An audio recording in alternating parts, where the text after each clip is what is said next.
Hello students, this video will give you an insight about intersymbol interference in baseband transmission. What is intersymbol interference or ISI? If a communication system does not provide sufficient bandwidth, it will distort the signal. That means if the transmission channel is band limited, then the high frequency components will be cut off. Hence the pulses will spread out. Now we can define the intersymbol interference as this will occur when the pulse spreads out in such a way that it interferes with adjacent pulses at the sample instant.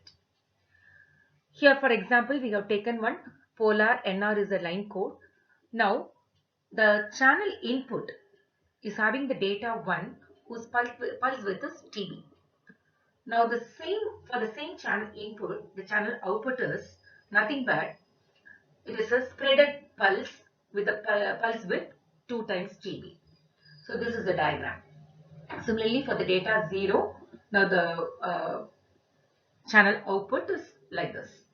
So, here the pulse spreads out so that it will interfere with the adjacent pulses. This is one example. Here for the input data stream 101101, the channel output is a superposition of each bit's output. For example, 1 means, so the pulse is spreaded like this.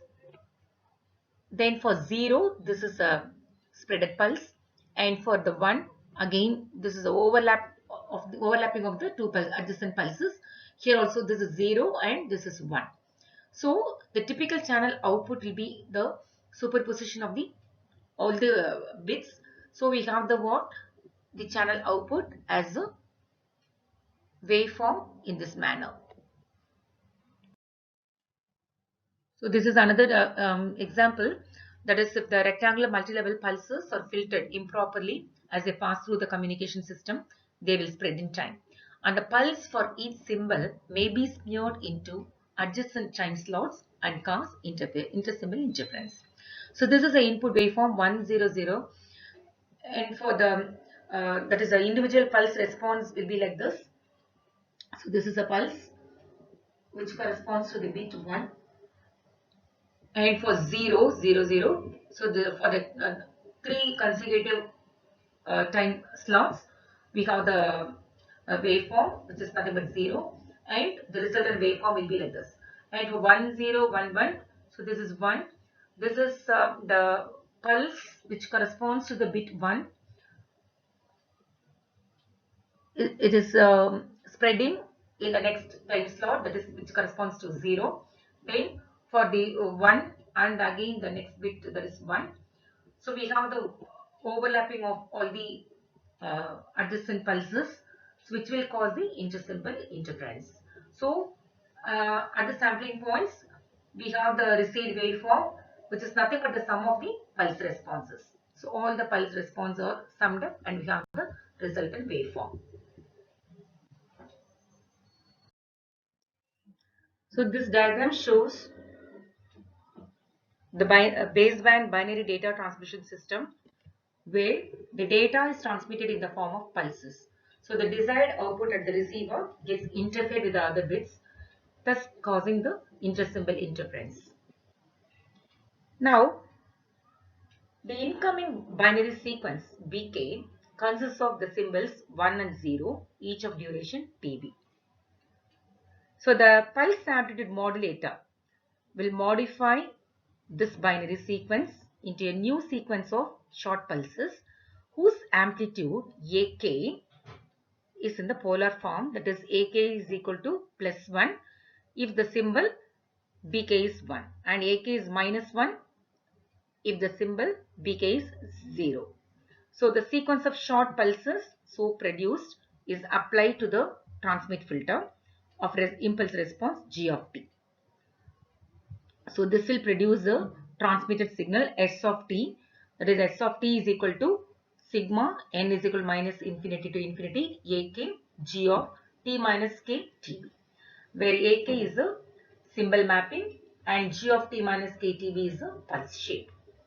Now the signal S of t is modified as a result of transmission through the channel of impulse response h of t.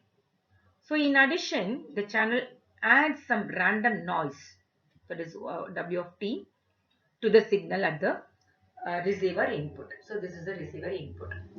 So this W of t and this channel output, that is, for example, if it is x naught of t means, then both are added and we get the output x of t. Then this noisy signal x of t is passed through the receive filter of impulse response c of t.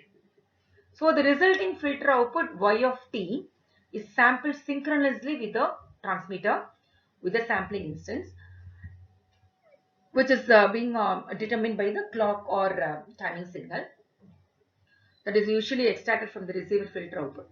So finally, the sequence of pulses thus obtained is used to reconstruct the original data sequence by means of the decision device. So specifically, if the amplitude of each pulse, the sample is compared to the threshold value of lambda here, lambda. So if the threshold lambda is exceeded, then the decision is made in favor of the symbol 1. If the threshold y is not exceeded, then the decision is made in favor of symbol 0. So if the sample amplitude equals threshold exactly, then the receiver simply makes a random guess. So the receiver filter output can be written as y of t is equal to mu into sigma k is equal to minus infinity to infinity ak po t minus ktb plus n of t, where mu is a scaling factor. Mu is a scaling factor. Here it is written. And the pulse p of t, this is to be defined. That is, to be precise, to be more precise, an arbitrary time delay t naught should be included in the argument of the pulse. So we have this p of t minus k times tb. So that is why we have included this in the equation. Now, so when this is a delay occurs when the signal is passed through the transmission system. So now we can scale the pulse mu into p of t as g of t into here, g of t, the convolution of h of t and the convolution of c of t. So here we have this mu into ai is nothing but the transmitted bit, and the other and the next term, the second term is nothing but the intersymbol interference. So what are the effects of ISI? So ISI introduces noise and the received bits cannot be decoded correctly. That means the receiver makes error. So what are the remedies to reduce the ISI? The first remedy is the Nyquist criterion for distortionless baseband binary transmission. And the second one is ideal solution for Nyquist channel. Third remedy is the raised cosine spectrum, and the fourth one is the correlative coding. We'll see the each type in detail in the following video lectures. Thank you.